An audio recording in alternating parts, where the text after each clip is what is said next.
Kahit zero subsidy ang PhilHealth ngayong 2025, tiniyak nilang sapat ang kanilang pondo sa mga bago at pinalawak na benefit package para sa kanilang mga miyembro. Sa pagdinig ng Komite ng Senado, ipinaliwanag ni PhilHealth President and CEO Emmanuel Ledesma Jr.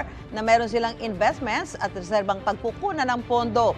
Una nang inanunsyo ng PhilHealth na epektibo ngayong 2025 ang pinalawak na Z-benefits o coverage para sa iba't ibang seryosong sakit gaya ng sakit sa puso, pati sa dialysis at kidney transplant.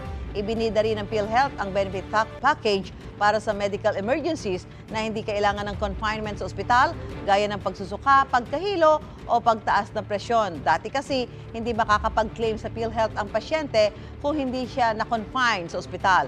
Wala rin daw dagdag singil sa kontribusyon ngayon 2025. Gusto mo bang mauna sa mga balita? Mag-subscribe na sa GMA Integrated News sa YouTube at tumutok sa unang balita.